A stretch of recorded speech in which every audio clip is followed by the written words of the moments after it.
아반야바라밀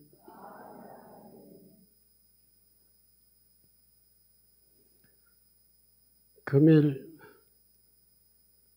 사후 갑진년 가을 합동천도제를 맞이하여 지성을 기울여 제단을 차리고 모든 영가를 청합니다. 사바세계 대한민국 경기도 광명시 소하 이동 구름산하 금강정사 청정도량에서 금일 지성다하여 갑진년 가을 합동천도제 동참 제자 각각 등 보기가 청하옵는 각 상세 삼망부모 조고조상 유주무주 유연열이 영가시여 태어남이란 본래로 태어남이 없고 죽음이라 본래로 죽음이 없어 생사가 본래 없다라고 하는 이야기입니다. 나고 죽음 본래 빈 것이며 실상만이 길이길이 항상 하니라. 삼망부모 일체열이 영가시여 생사가 없는 이 소식을 아시겠습니까?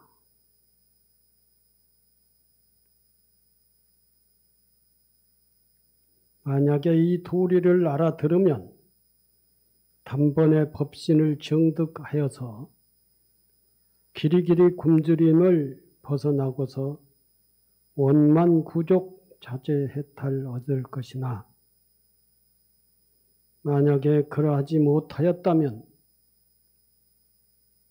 부처님 실력을 입고 법력을 빌어서 이 향단에 이르러 공양을 받고 남이 없는 생사가 없는 도리를 깨치시기 바랍니다.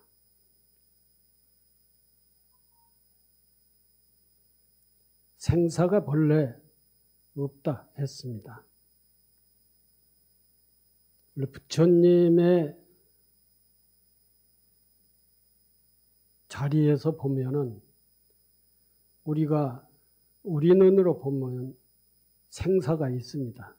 태어남이 있고 죽음이 있는 것이죠. 그것이 우리 눈으로 볼 때는 분명히 생사가 있는데 부처님의 지혜의 입장에서 보면은 생사가 본래 없다 했습니다. 태어나고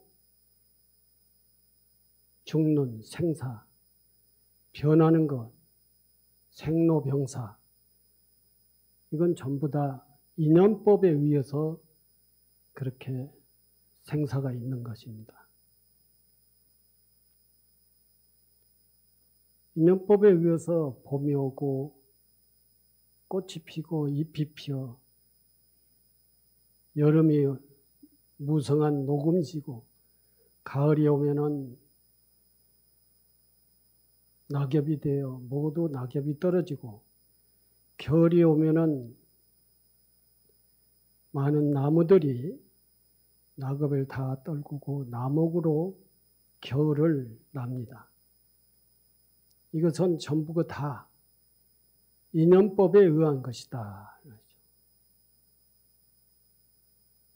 계절의 기온이 바뀌면은 이 모든 생명들이 그 기온에 맞게끔 자기 모습을 드러낸다는 것이죠. 근데 원래 부처님의 깨달음의 자리에서 보면은 그러한 봄, 여름, 가을의 변화가 우리 눈으로는 보이지만 깨달음의 눈에서 보면은 변화가 없다는 것이죠. 생사가 없다. 그래서 우리가 이 세상에 태어나 육체를 가지고 살다가 이 세상에 세월이 흘러서 이제 죽음을 맞이해 저 세상으로 간다고 하는데, 지혜의 눈으로 보면은 사실 그것은 인연법에 의해서 이루어지는 것이고, 원래 부처님의 지혜의 눈에서 보면 별 변화가 없다 이거죠. 근본의 존재의 근본 자리에 눈을 돌려서 보면은 생명은 영원한 것이고, 그 생명이 추나추동 이 계절에 의해서 꽃 피고 열매 맺고 가을에 낙엽이 되어 떨어질 뿐이지, 실상 세계의 입장에서 보면은 생명은 영원하고 생명은 별로 나고 죽는 것이 없다, 그러는 거예요. 그 입장, 거기에 우리의 눈을 착안을 하면은 생사가 없는 것이다.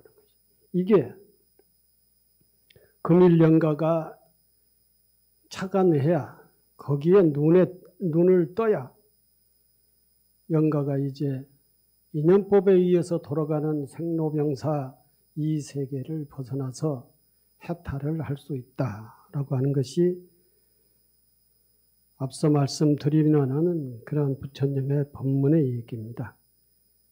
그러나 우리의 입장에서, 중생의 입장에서 보면은 생사가 분명합니다. 그래서 생사가 있어서 천도제를 지내고 제사를 지내고 또 정성을 드리고 이런 여러 가지 일들을 하게 되는 것이죠. 지장경에 보면은 이런 얘기가 있어요.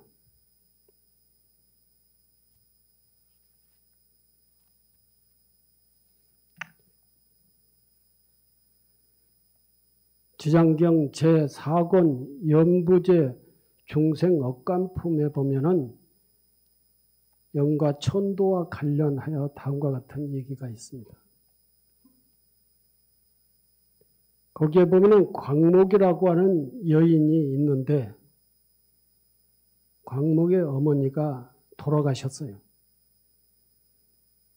광목의 어머니가 돌아가셔서 광목은 돌아가신 어머니를 천도를 하고 싶었지만 그 어머니가 어디에 계시는지 알 수가 없었어요. 극락에 계시는지 지옥에 계시는지, 하늘에 계시면은 어느 하늘에 계시는지 궁금했어요. 그래서 광목이라는 여인이 나한님에게 공양을 올리면서 물었어요. 나한님에게 물으니 나한님이 선정에 들어 관찰을 해보니 광목의 어머니는 지옥에 떨어져 고통받고 있었다라는 것입니다. 광목의 어머니가 지옥에 떨어진 이유가 뭐였느냐? 오계를 파괴를 해서 지옥에 떨어져 있는 거죠. 특히 살생을 많이 했었다는 것입니다. 광목의 어머니는 평소에 물고기와 자라를 즐겨 먹었고, 특히 어린 자라 새끼 등을 아주 즐겨 먹었다고 그럽니다. 그런 살생의 과보로 지옥에 떨어진 것이죠. 나한님이 정에 들어서 광목의 어머니를 살펴보니까 광목의 어머니가 그러한 연유로 인해서 지옥에 떨어져 고통을 받고 있다는 것을 광목이라고 하는 여인이 알게 됐어요. 그때 나하는 광목이라고 하는 여인에게 뭐라고 알려주느냐 하면은 너희 어머니를 지옥에서 천도해 극락세계로 가서 편안하게 살게 하기 위해서는 뭘 해야 하느냐? 지극한 정성으로 부처님을 생각하고 부처님의 형상을 조성해 모시라고 그랬어요. 불상을 조성해서 모시라 그랬는데 이건 이제 불사에 동참하라고 하는 얘기입니다. 근데 그 진실인 뜻을 살펴보면은 부처님을 너의 마음 중심에 모시고 그리고 부처님의 가르침에 의해서 지극한 마음으로 너희 어머니를 위해 기도를 하라라고 하는 그런 해석을 할 수가 있습니다. 그렇게 하면 죽은 사람이 좋은 곳으로 천도되면 물론이고 살아있는 사람도 좋은 공덕을 받게 된다는 것이죠. 악한 살도, 음망주 이 5개를 파괴하는 그런 탁한 삶, 탁한 마음 이런 것에서 벗어나서 방생, 살생하지 말고 생명을 살려주고 도둑질하지 말고 나누어주고 망언을 하지 말고 자비스러운 말, 진실한 말을 하고 그리고 음행을 하지 말고 청정행을 하고 술을 마셔 취해 사고를 치지 말고 성성적적한 생각으로서 마음으로서 뚜렷한 마음으로서 청정하게 살라. 그러면은 너희 삶이 바뀌어질 것이다. 탁한 삶에서 청정한 삶으로 바뀌어질 것이다. 그 탁한 삶, 탁한 영혼의 세계에서 벗어나서 너희 어머니를 생각하는 그러한 마음의 탁한 영혼을 위해서 벗어나서 깨끗한 세계가 되면은 그때 너도 그 무명의 세계에서 벗어나고 너희 어머니도 무명의 세계에서 벗어나서 그 살생의 과보를 전부 다 벗고 천상세계에 날 것이다. 그러한 얘기입니다.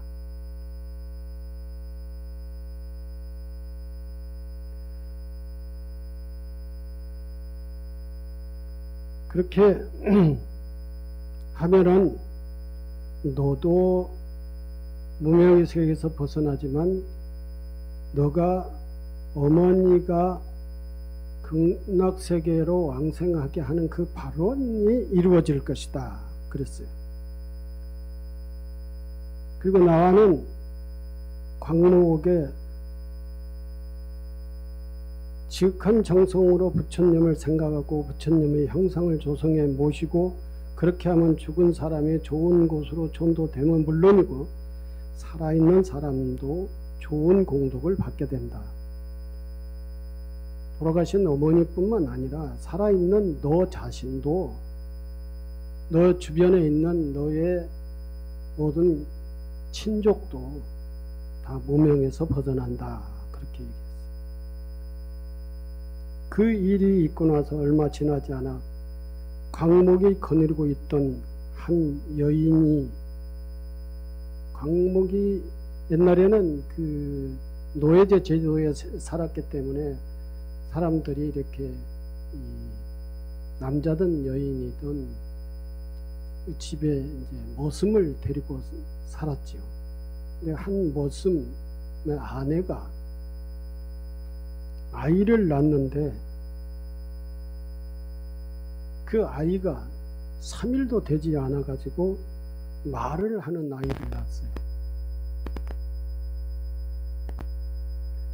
근데 이 아이가 어떤 누구냐 하면은 광목의 어머니가 그 지옥에서 벗어나서 이 광목이 그렇게 열심히 기도를 한 그 공덕으로 인해서 광목의 어머니가 지옥에서 벗어나서 이 집안에 데리고 살던 모습의 부인에게 잉태돼 가지고 태어나게 됐단 말이죠.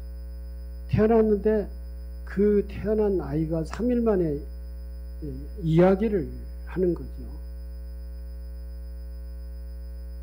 그게 이제 그 기도의 힘이라고 하는 것은 그렇게 불가사의한 것이죠.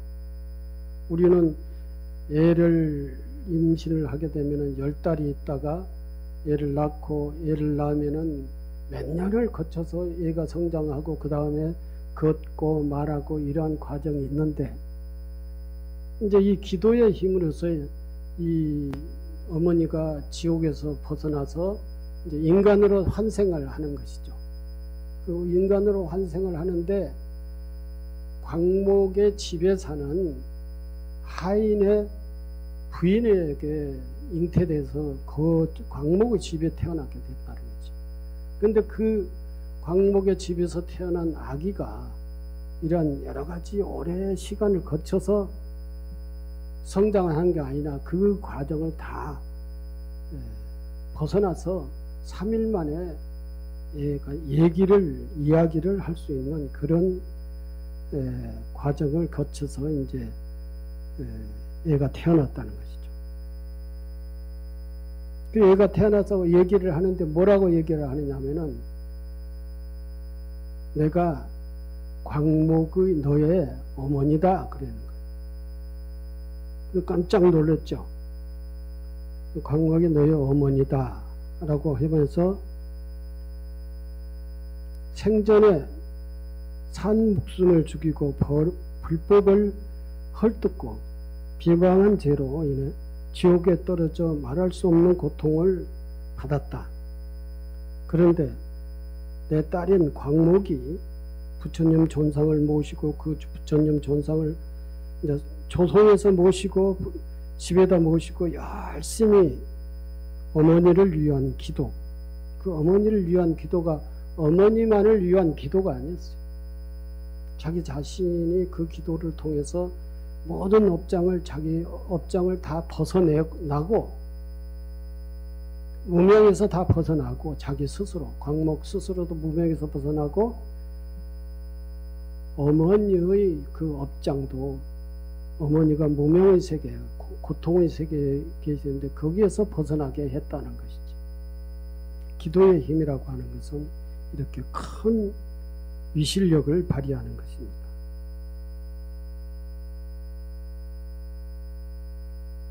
생전에 산 목숨을 죽이고 불법을 헛듣고 비방한 죄로 인해서 지옥에 떨어져 말할 수 없는 고통을 받았는데, 이게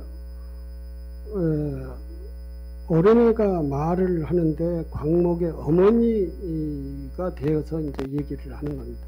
그래서 고통을 받았다고 얘기를 하면서, 그런데 내 딸인 광목이 부처님 존상을 조성해서 모시고 그 존상 앞에 열심히, 그 부처님 존상이 무엇이냐면은 지장보살님이시죠. 지장보살.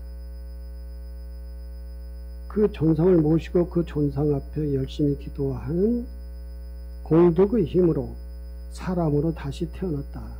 환생을 했다는 것이죠. 하지만 죄업이 깊어 내가 이렇게 태어나서 3일 만에 얘기를 할 수 있는 그런 사람으로 태어났지만, 그러나 본래 광목의 어머니가 아주 무거운 죄업을 지었기 때문에 그 죄업이 깊어서 나는 13살이 되면 다시 죽게 된다. 오래 살지 못한다. 이제 13살이 만에 이제 그 13년 만에 죽게 되는데, 그 죽게 되는 그 시기에 이제 자기 업장을 다 벗어내는 그러한 과정이 필요한 것이죠. 이제 말을 들은 광목이 어머니의 무거운 죄를 참여하기 위해서 원을 세웁니다. 광목이 어머니가 스스로 자기의 업장에서 벗어나는 그러한 노력도 해야겠지만, 딸인 광목이 어머니의 업장을 벗어나게 하기 위해서 원력을 세워요. 무슨 원력을 세우느냐? 내가 지옥이 있는 모든 종생들이 전부 다 지옥에서 벗어나지 않으면은 제가 그 깨달음을 이제 지옥에 있는 모든 종생이 다 벗어나고 난 다음에 자기가 깨달음을 이루겠다라고 하는 그러한 큰 원력을 세워요. 그래서 부처님은 대원 본존 지장보살이라고 그래요. 이제 우리나라에 사대보살 신앙이 있는데 그 사대보살 신앙에 문수보살, 보현보살, 지장보살, 관음보살을 사대보살이라고 그래요. 그 사대보살이 각각의 특징이 있어요. 그 각각의 특징인데 관세음보살은 자비심이 아주 장하신 분이시고 지장보살은 원력이 크신 분이에요. 그래요. 대원본존 지장보살이라고 그래요. 문수보살은 지혜가 특징이에요. 그래서 수험생 기도할 때 문수보살 앞에서 가서 기도를 하고 학업성취 기도를 할 때도 문수보살 앞에 가서 기도를 하는 경우가 많아요. 지혜의 특징인 문수보살의 지혜를 나에게 달라. 그래서 학업성취를 하겠다. 시험에 패스를 하겠다라고 하는 이런 기도를 한 사람은 문수보살 기도를 많이 합니다. 보현보살 특징은 실천이에요. 실천에 가장 잘 하시는 분이에요. 그래서 보현 10대 행원이라고 하는 게 있습니다. 10가지를 실천을 해서 화엄경의 화엄사상을 전부 다 완성시키는 분이 보현보살이에요. 관음, 지장, 문수, 보현이 4대보살이고 4대보살 신앙이 우리나라에서 가장 왕성하게 성행한 거예요. 지금 우리 불단에 모셔져 있는 가운데는 석가모니 부처님이고 양옆에는 지장관음입니다.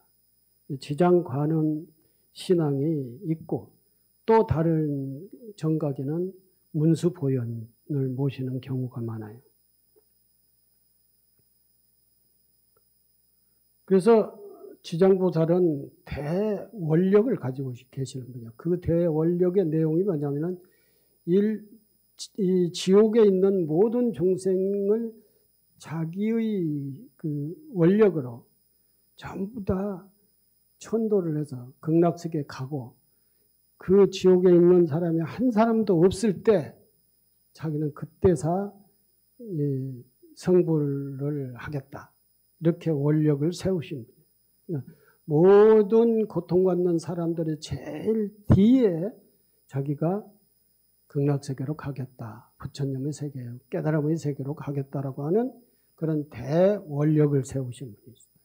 그러니까 지장보살이 대원력을 세우면은 거기에 자비도 있어야 되고 실천력도 있어야 되고 어려운 사람들을 도와주는 그러한 나눔이라고 하는 이러한 실천 행도 있어야 되고 막 여러 가지가 다 갖춰져야 원력이 이루어지는 것이죠. 이러한 지장보살이 전신이 광목이에요. 광목이라고 하는 여인이 지장보살의 전생의 광목이라고 하는 여인입니다. 지장경에 그렇게 나와 있어요. 이 어머니가 천도되어 지옥의 고통에서 벗어나면은 영원히 모든 지옥과 사막도에 고통받는 중생들이 모두 제조될 때까지는 거기서 다 벗어날 때까지는 자신은 성불하지 않겠다라고 하는 원력을 세워요. 그렇게 해서 자기 어머니를 천도를 합니다. 천도를. 그 모든 정성, 자기의 전생, 현생, 미래세까지 다 어머니가 고통에서 벗어나야만이 자기는 그 다음에 어머니 뒤를 따라서 극락으로 가겠다. 하는 그러한 원력을 세워요. 여러분들도 선망 부모님을 천도를 하게 됐는데 그러한 원력을 세워서 큰 원력을 세워서 그런 고통받는 모든 사람들이 고통에서 다 벗어날 수 있도록 하는 그런 원력을 세워야 그 원력의 공덕으로 선망 부모들이 다 천도가 된다라고 하는 가르침이 지장경의 가르침입니다. 뭐 여러 가지 내용들이 있습니다만은 다 생략하고 이번 가을에 영가 천도를 위해 오늘 금강정사를 찾으신 모든 분들의 정성과 효심의 깊은 찬탄의 말씀을 보냅니다. 그런 효심과 불심으로 선망조상 영가는 고통에서 벗어나고 살아있는 후손들이 가정의 복덕이 충만하게 될 것이다 하는 것이죠. 각 가정, 각 개인의 삶 또는 선망 부모 이러한 것들을 위해서는 이러한 큰 자비, 큰 원력을 실천을 통해서 그런 것들이 이루어진다라고 하는 경전의 말씀입니다.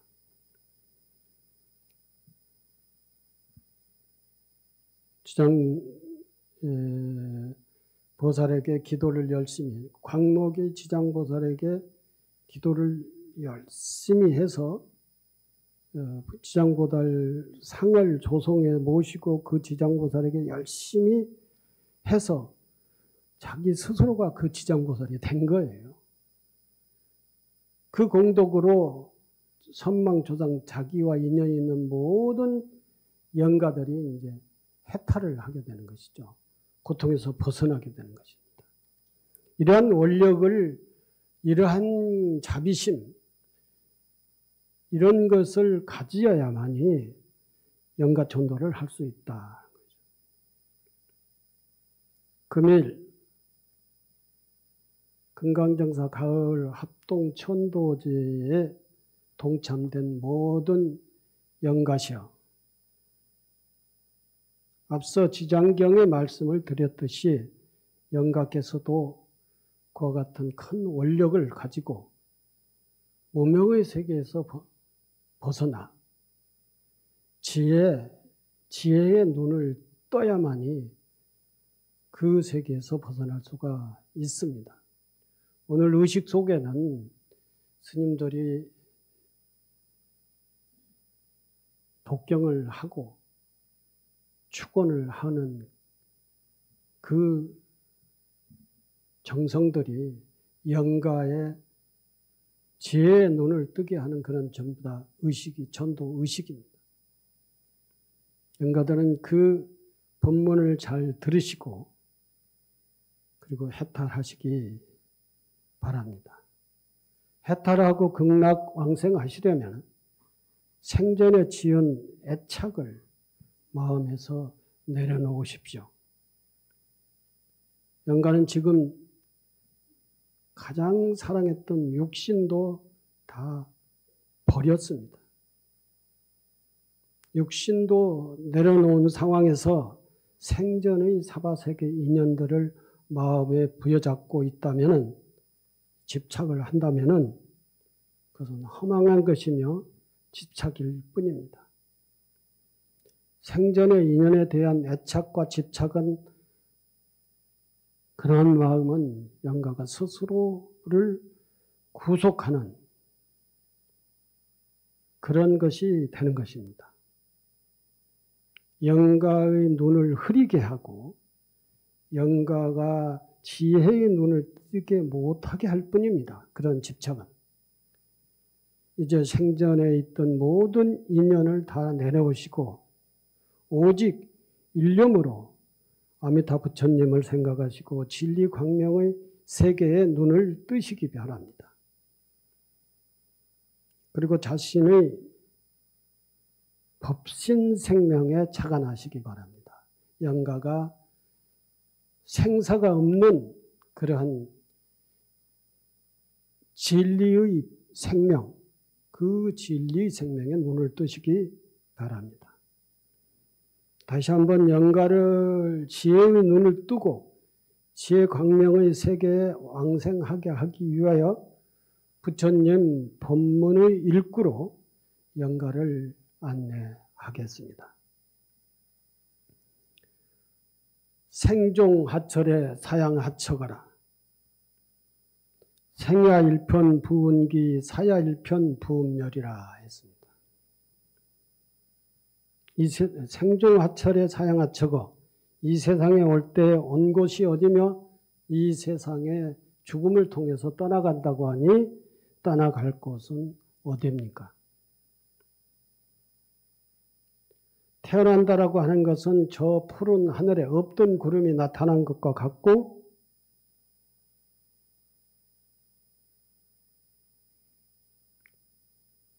그러나 부운 자체 본무실 생사거래 여견이니라. 그 푸른 하늘에 떠있던 구름은 실체가 없습니다. 기상 조건에 의해서 구름이 생기고 기상 조건이 바뀌면 구름이 없어집니다. 생사거래 여견이다. 우리의 인간의 몸도 생명도 저 없던 하늘의 뜬구름처럼 기상 조건, 인연이 바뀌면은 없어지듯이 우리도 인연이 변하면은 죽는 것입니다. 그 인연 속에, 그 인연의 법칙 속에서는 누구도 벗어날 수가 없습니다. 우리 육체 생명을 가지고 있는 모든 사람들은 그 인연의 법칙에서는 벗어날 수가 없습니다. 죽지 않을 수가 없다는 것입니다. 뜬구름 자체에 실이 없나니 나고 죽는 인생사도 그와 같도다. 독이 울며 상동로 다면불소 생사다 그랬어요. 비록 그러하나 영가 본부는 생사를 따르지 않고 홀로이 남은 것이 있습니다. 홀로이 남는 게 뭐냐? 인연에 따르지 않는 실상생명이라고 하는, 본래 생명이라고 하는 그 생명이 있다는 것입니다. 금일령가여 환희득 담연저 일물마.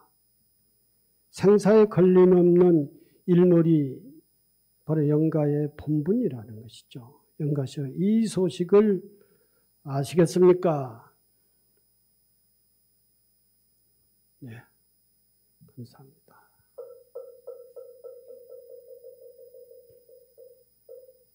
감노스와 같은 큰 깨달음을 주신 큰 스님께 감사와 찬탄의 박수를 보내드립니다.